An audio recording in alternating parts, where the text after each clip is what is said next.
Hello again. So, this is episode 2 of How to Play Chess. Now, in the first episode, of course, it was a preview and an introduction. I told you I was going to talk about things such as when you can't castle and stuff. I may not get to that. We'll see. We shall see. But what I do want to start with is the value of the pieces. So, when you're playing chess,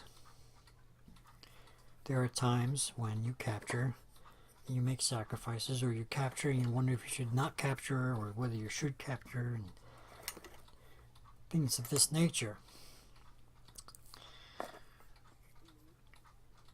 In chess, there is a general value of each piece. It's just a guideline, essentially, to see, for example, during the game, you can sort of tell who is sort of on the upside by seeing how much material they're ahead, and to find out how much material they're ahead, you have to sort of have some kind of value on the pieces. Okay. However,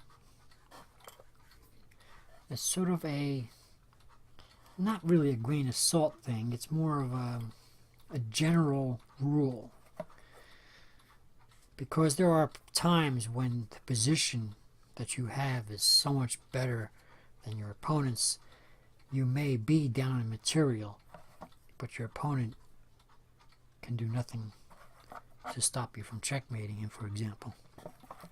But aside from those technicalities, let us look at the idea of the value of the pieces. Okay, and also during this new chess series that I'm doing, I'm trying to make it a point to show you a few chess sets that I own. So this is another unique chess set that I got. They look nice, especially on camera, but these are plastic. They're weighted, they're very heavy, for small pieces, but they're nice. Okay, so it goes without saying, because of the way the queen is able to move like a rook and a bishop put together, that it goes without saying that the queen is the most valuable piece. So we give them a number. Generally speaking, we call the number pawns. In other words, they're valued in the number of pawns. A pawn is worth 1 point. Okay. Again, as I mentioned in the first episode, just because they're only valued at 1 point, you should not dismiss their value as an actual very important part of the game. Because there's something which I haven't mentioned yet, which I'll get to. Well, I might as well just say it, and I'll teach it to you in a later episode. Pawns, when they reach the end of the board, your opponent's end of the board, get promoted. You can promote it to a queen, a knight, or you could promote it to anything except for a king, of course. Generally speaking, people promote it to a queen, but there are exceptions. Okay, so a queen is worth 9 pawns. And to illustrate that,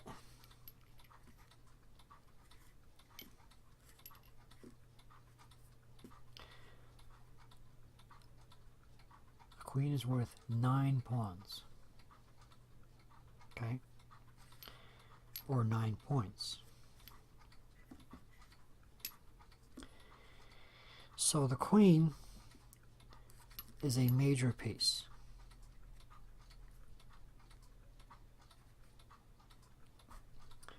A rook is worth 5 pawns.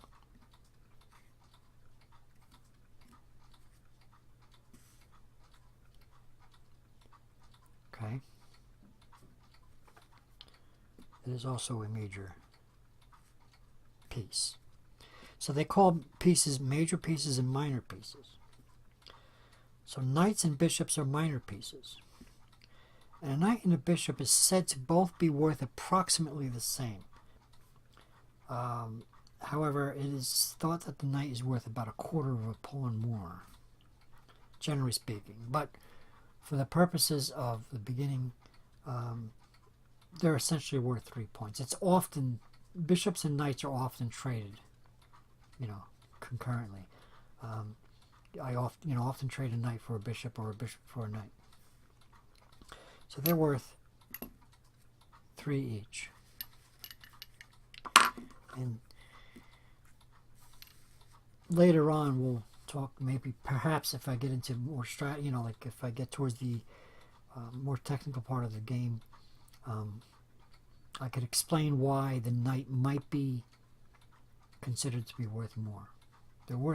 They're more usable in a very tight closed game because the knights can jump and they can maneuver around, where a bishop can get locked up. A bishop is better in an open game where it has freedom to move. Okay, but other than that, they're worth about 3 points each. Okay, and that, well, I guess I can talk, since that was kind of quick, I can talk about castling again. So I don't know how good this light is. I don't know if you can see this very clearly. Let me see. I suppose if you maximize this video. Yeah, that's just more glare. All right. As usual, I talk about when I talk about the lighting in this room. In my Magic the Gathering card, on camera this looks really bright, but actual lighting, it's actually dark for me. It's it's hard it's a little bit difficult to see sometimes. I've got more lighting, but because of the way it looks so bright on the camera, which I can lower the camera, but see, now I've got the fluorescent light over me, but that looks kind of glary, especially with the shiny pieces. So we're going to shut that back off. All right, so let's talk about a couple of the special moves that I mentioned that I would talk about in episode 1. Let's talk about castling again. Need something to drink. I have to go back out for some soda. So I mentioned about castling and how castling is when you pick up your king first and move it 2 spaces towards a rook and move the rook on the other side. Okay? And actually this was on the wrong color. See, I set it up wrong. Look at that. Let's try that again. This is where the king belongs. Queen takes your own color. I'm holding the black pieces in my hand. The black king goes on a white square, the black queen goes on a black square. So let's do that again. So the king moves over 2 spaces towards the rook that's on the side that you want to castle on, and the rook gets placed on the other side of the king. Now I'm showing you the black pieces, and I just castled on the side of the queen. In other words, I castled queen side, or what they call castle long. Okay. Castling king side, or castling short, same number of spaces. You pick up the king and move it over 2 spaces and put the rook on the other side. It's very important when you're castling that you're notifying your opponent that you're castling by picking up your king first, because during a game, especially professional, regular, or official game, if you go and pick your rook up and do this, it's going to be flagged as a problem. It is not only polite and official, it is proper etiquette, chess etiquette, if you're castling, to pick up your king first. If you're castling. All right, so when can you not castle? When can you no longer castle? Of course, nothing can be in between. So when is it when is it no longer legal to castle? You lose your castling privileges if you've ever moved a king. For example, I don't know, let's throw some pieces out here. If by during the game you moved your king anywhere, doesn't matter here, and during the game you somehow moved it back to the original square, it doesn't matter. You just lost your by moving the king anytime, even if it goes back to the same square it started on, you have lost your castling privileges. Okay? So far so good? So as long as the king is never moved, you can castle. And as long as the rook that you are castling on, side that you're castling on, has never moved. So if I intend to castle on this side, the king side, I have to be sure that I've never moved the king, number one, and I've never moved the rook on the side that I want to castle. So if I move the rook at any time during the game and decided to move it back, I can no longer castle on that side. But if the king didn't move and I didn't move this rook, I can still castle on that side. So far so good. Let's show you on the white side so that you can see it better perhaps.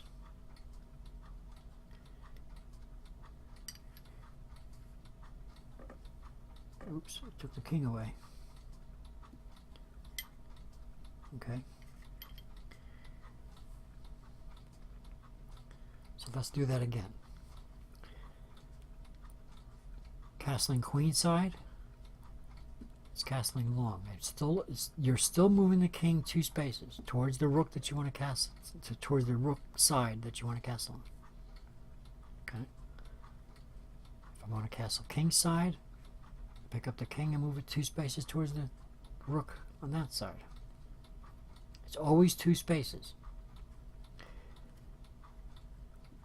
If I've ever moved this rook at any time during the game, I cannot castle on that side. But as long as I never move the king and I never move the other rook, I can still castle on that side. Okay?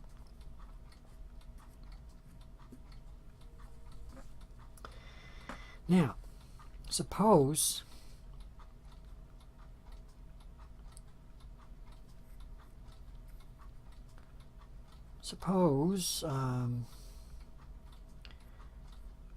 that I managed to get my bishop out here and you didn't move those pawns, or let's pretend this pawn is just gone.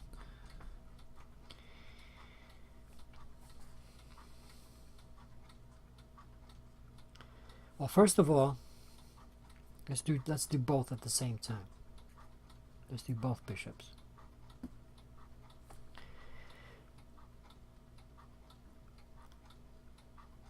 There's a reason why this person cannot castle. But first I have to tell you what check is. You cannot castle out of check. Check is when, I should have covered this before I started this. Check is when the king is in danger of being captured. This is a bishop. It is attacking the king. If it's white's turn, white cannot castle. Now, in order for white not to lose his privileges, her privileges in castling, white can block the check. For example, that blocks the check. Of course, I don't want to be captured because you're attacking my bishop now, so I would probably just, get out of there, get out of town, or here even. I like this one better. I'll do it that way. So now it's white's turn again.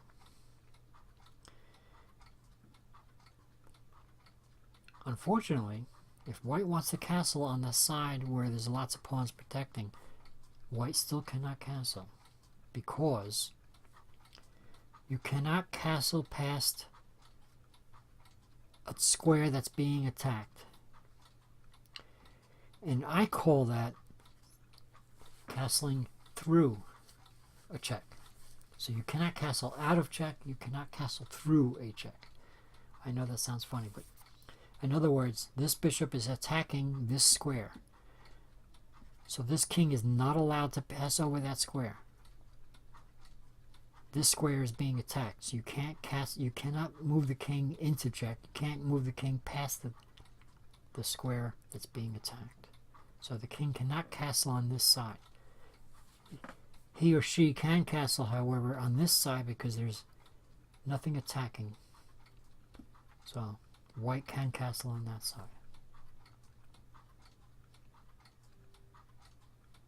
Okay. So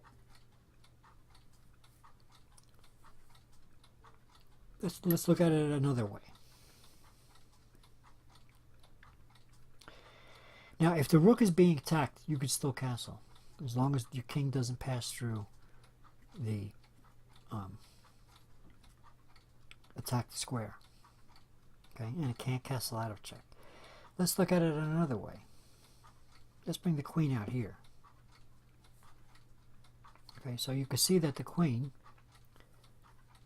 because the queen can move diagonally, so I just moved the queen out here just now. And it can move like a rook, vertically and horizontally. So this queen is attacking all these squares.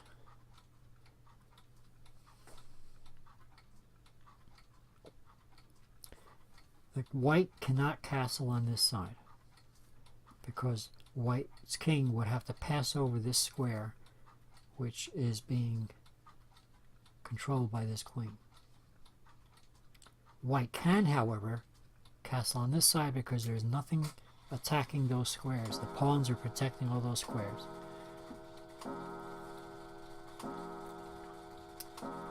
Now I have to wait for the clock to finish chiming. 12 o'clock. I'll reach for my water while I'm doing it.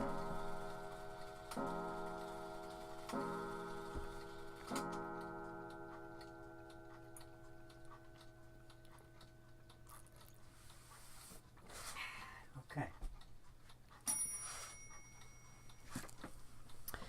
So I kind of jumped the gun when I did that because I'm supposed to tell you what check and checkmate is.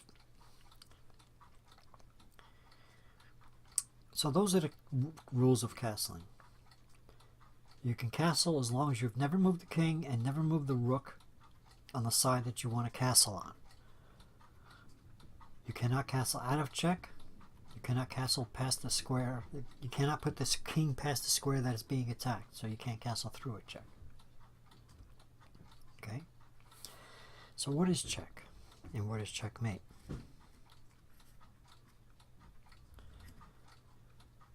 So, of course, you need to know or need to remember how all the pieces actually move, as I spoke of in the first episode. And so let's summarize that very quickly. Knights move L shape. Actually, white's supposed to move first, by the way. Okay, so knights move in an L shape. Okay. Pawns move one or two squares in the first move and one after that. Okay.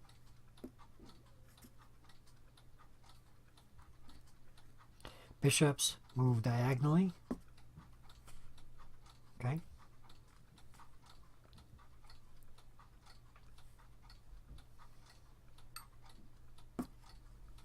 All right. So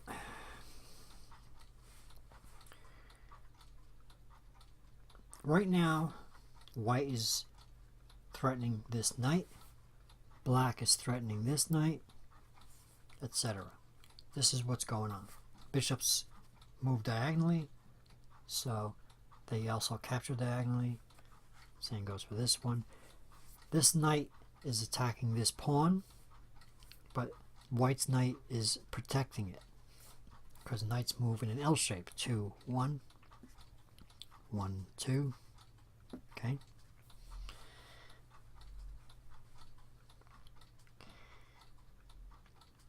So let's look at what check is. If my knight was not here, right? If my knight was not here and white moved his or her bishop, white is attacking my king, threatening to capture my king. That's called check. When a player is in check, that is when his king is being threatened, he or she has to get out of check. If he can, he or she. You're not allowed. It is not legal to do anything else except to get out of check. I can't just go and put you in check, or I can't just capture something. I have to get out of check right now. Okay? I can do that. If I can move the king out of the check, I'll do that. But I can't. No matter where I move the king, because the king can only move one space at a time, and it can't jump over anything. And the king could only go here right now, and that'll still be check. So that's not a legal move. I can't do that. I could block it. And I have 3 ways of blocking it. I could put a pawn in the way, threatening your bishop. I could put the knight in the way. And I could put the other knight in the way. Or I could foolishly put the queen in the way. Of course, you would take the queen because the queen is the most powerful piece on the board. You would just simply capture it and trade for your bishop. Okay? So that's check. Now,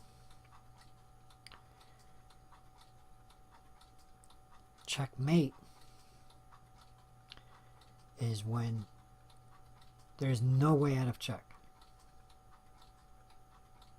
Let me see if I can give a simple checkmate. So let's go ahead and just put a piece there, just for the funny. So let me see. Let me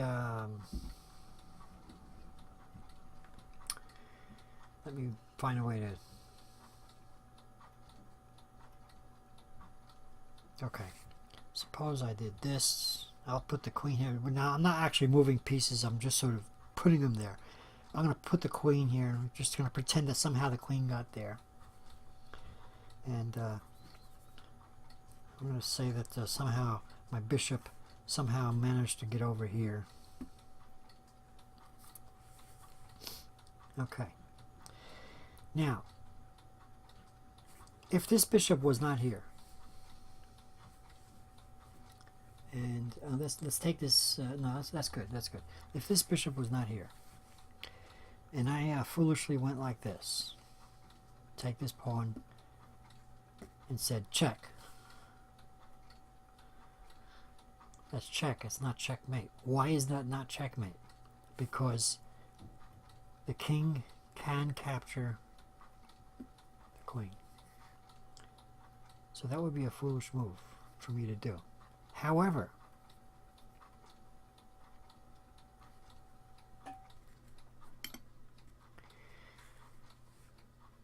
if this bishop was here, and let's just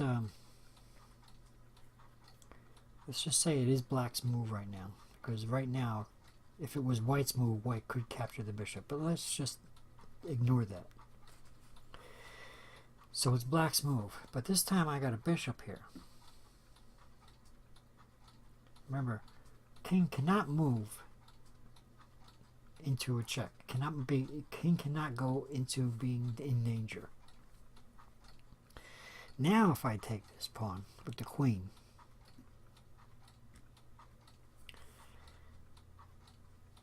that would be checkmate. Because this bishop is here, the king cannot capture the queen and get out of check, because the king is still in check. So that doesn't work. Now remember, the queen moves in any direction. So the king cannot get out of check there. Cannot get out of check there.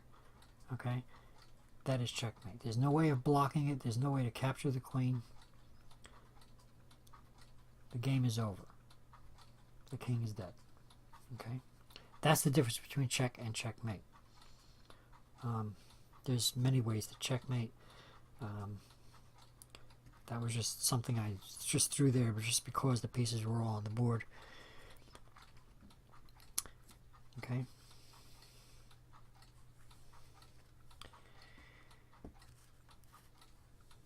Let's talk about pawn promotion and special moves of the pawn.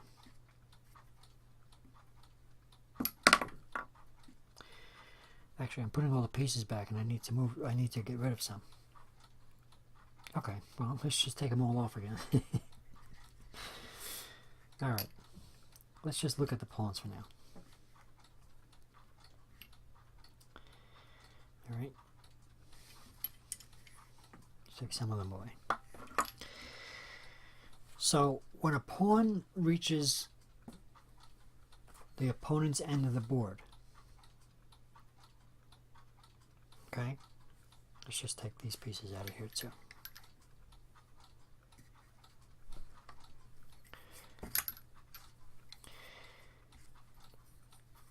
When the pawn reaches the end of the board, you promote the pawn. 90% of the time, you promote to the queen. So say during the game, all the pieces are off the board, of course, except for the kings. Let's put the kings back on. Because without the kings, the game is over, right?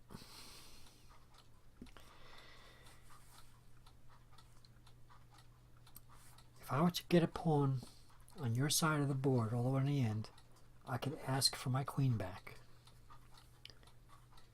And that would be check, of course.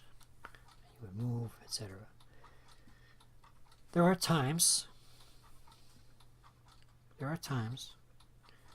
when you ask for a different piece other than a queen. Usually a knight. Because you figure, why would you ask for a bishop? Because the queen could do both. But there are circumstances where, well, I'll have to come up with I'll have to look through some books to see if there's a position available to show that if you promote to a queen, it causes a stalemate. Whereas if you promote to a lesser piece, like a bishop, you can still checkmate later on without becoming a draw. But in any case, usually the other piece that they promote to, besides the queen, is the knight. And that usually happens, say for example, if the king is here, and I have other pieces that I want to checkmate you with. I'm sorry, not here. Let's say the king is here, and I promote the piece. I can promote to a knight and immediately put you in check. Of course, I don't know how good of an idea that would be, because after all, I can't really get out of that, can I? You're just going to capture it.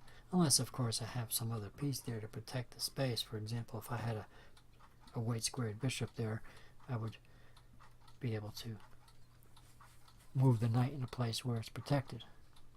So I'm sort of compressing the Chess Academy into a couple of videos. What I'm slyly doing here is showing you at the same time how the pieces move, and at the same time how pawns promote. I'm also showing you later things about protecting your pieces, having the pieces work together, things like that. But I'm doing it sort of secretly, even though I just told you about it. So that's a pawn promotion. I also told you about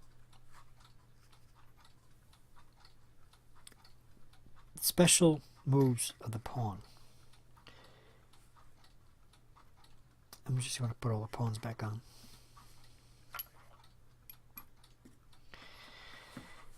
As I mentioned before on the first episode, pawns can either move 2 spaces on the first move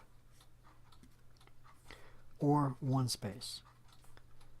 Whether you moved 1 or 2 spaces, later on you can still only move that same pawn 1 space at a time.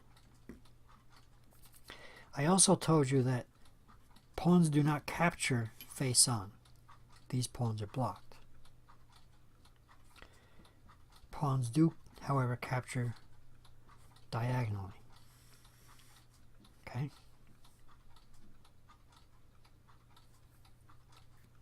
Okay. Now, about the first move of the pawn. when the pawn moves 2 spaces,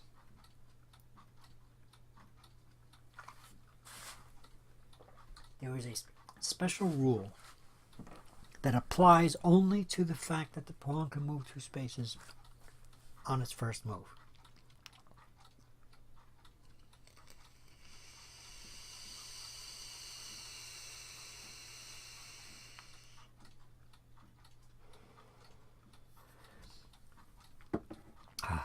Okay, sorry about that.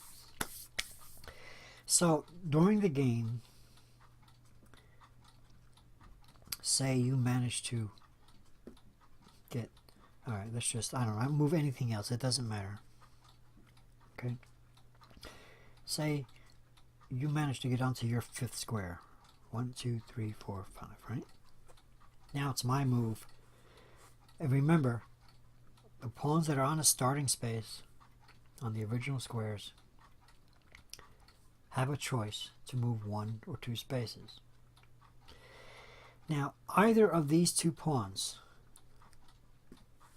if I were to move either of these 2 pawns 1 space, you would have the opportunity to capture, right?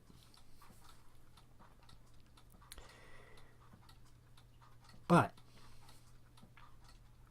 if I want to try to avoid the capture, and you're on your 5th square, 1, 2, 3, 4, 5, you managed to somehow get it all the way up there, and I decided, well, I don't want you to capture me. I want to move my pawn, the first move, 2 squares, passing you.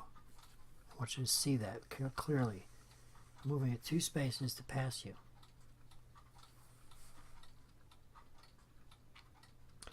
You can, if you wish, pretend that I only moved 1 space and capture that pawn as if it was moved only to here.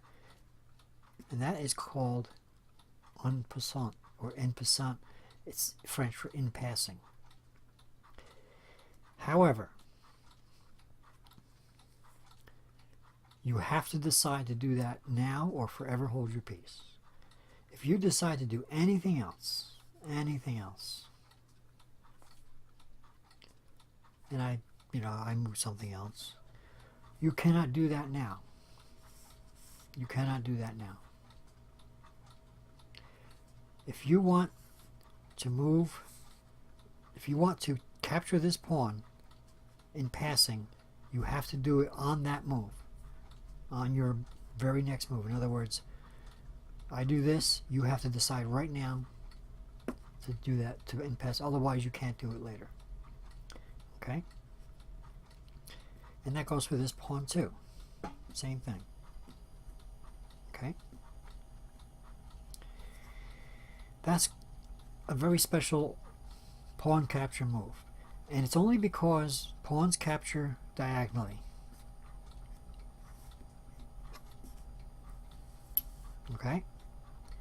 It's only because pawns capture diagonally. And that rule was invented about 400 years ago. And because it's obviously French, it was invented by the French. There was a whole changing of the game about 400 years ago. There was a time where the queen didn't move, where the queen wasn't as powerful, and they made the queen more powerful. And I don't think the knights were jumping either. So they changed the game rules somewhat, and they changed it to what we're playing today in modern chess. Is basically the same rules from about 400 years ago when they did this. And because they were doing this, there was some sort of, I guess, argument about having that situation about a 2-pawn move, and you're just doing that to avoid, they invented the 2-pawn move too, I think. I mean the 2-space pawn move, I meant to say. I'm not exactly sure the sequence of events that caused them to change all these rules, but they decided that in that situation, it's just like trying to avoid the capture. The opponent can immediately decide to capture it anyway. So that's where that came from. It was about 400 years ago, and I don't know if I described it exactly to the T, but that's essentially what happened. They were changing the rules. They were fixing the game. They wanted to make it more exciting. They made the queen the most powerful piece, and etc., so forth and so on. All right, that is the multiple things about the pawn. Now there's other things about the pawn, about pawn structure and stuff, that which gets into strategy and tactics in the game, that I'm not going to cover right now. It's too early. It's only the second episode. I'm essentially going over, in the first few episodes, specifically how the pieces move and the powers of the pieces. Okay.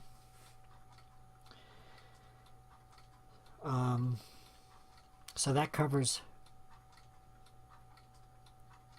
castling, special pawn moves, pawn promotion, and check and checkmate. Okay. So any questions, please comment. And very quickly, I'll just say the black king is in check because I can move it out of the way. However, I cannot castle out of check. Okay.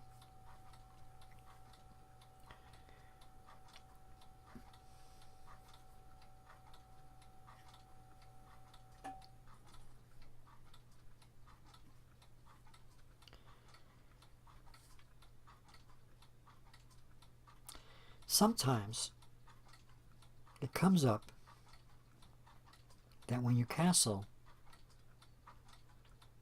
you can put the opponent's king in check. For example, if my king was castled and his wasn't, and for some reason this pawn got missing,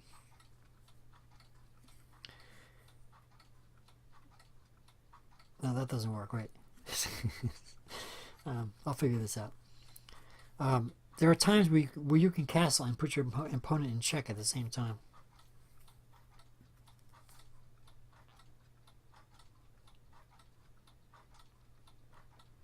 I'm just not sure. Something's wrong with the way this is set up. I don't know. Okay.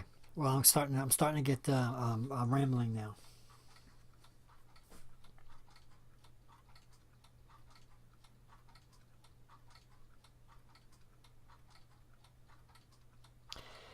If for some reason, let's say white was here. If for some reason the white's king moved into that position, if I castled right now, I can put him in check. But I'm missing something here. I'm missing a better. There's a better reason why the king would be in a position to be in check on the castle. But in any case. You can't castle out of check. You can't castle into danger. You can't castle past a square that is being attacked by an opponent, or what I like to call through a check. When your king is in danger of being captured, it's called check. If you can't get out of that danger, it's checkmate. You know, they don't sound like plastic, do they? They do sound like metal. Oh, maybe the bottom is metal. Yeah, I think the bottom is metal. And the top is plastic. How interesting is that? Okay. Sorry. Playing around with my pieces here. If there's any questions, please comment. This is only part 2. This is only the second episode of a new series I'm experimenting with. I'm actually experimenting to see if I can continue this particular series. It would be a short-lived series, unless I can perhaps answer viewers' questions. Part 3, I'll start looking at things like pins and what is a pin. Remember when I opened up before, when I moved the pieces before as I was talking, I showed you a pin and I didn't mention it.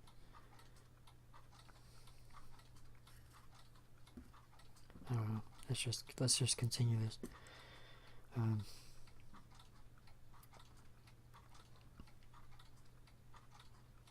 No, let's not do that. Let's do this. Okay, so Let me see if you can see this on camera. Okay, so here's my king. Here's my knight. And here's the white's bishop. This knight is pinned. I cannot move. If it's my turn, I cannot move this knight. Why? Because here's my king and here's his bishop. If I were to move this knight anywhere, I would be exposing my king to be captured. That would be an illegal move. I cannot move this knight. That's a pin. That knight is pinned. Okay? A common thing to get out of that pin is, for example, putting my bishop there. Also, sometimes we chase the bishop away. But in any case, that's a pin. And to get out of it, you could put something in the way. That it's beginning to get to be of a ramble, so we're just going to end it here. This is sort of an experimental new series. And for those of you who absolutely don't know how to play chess, this is the beginning. For those of you who do play chess but are very beginning at it, and everything that I'm showing right now you seem to know, you think you know, and you want to ask more specific questions about certain roles and things like that, go ahead and leave a comment. Thanks for watching. Please subscribe. I only have about 5 or 6 days left to reach 1,000 subscribers. If I reach 1,000 and I can keep my monetization, I would feel like I have a better purpose and be able to bring you more content like this, or Magic the Gathering card opening, things like that. So if I don't reach 1,000 subscribers, I've decided to stay around, still be here. But the incentive to make videos like this, well, it's going to be a little bit diminished. So I may not make them as often, I may not be encouraged to answer questions as quickly. I would just sort of, I'll be here, but you're going to get slower responses and things like that, because the incentive, in order to keep the channel going, in order for me to try and make some money, even if it's very little, that particular incentive is part of the reason why I make these videos. Without that incentive, there's still the incentive of just liking to communicate and teach people how to play chess and things like that. But it's time consuming, and there could be other things I'm doing, maybe making money other ways. So thanks for watching. Please subscribe, and don't be afraid to ask questions in the comments.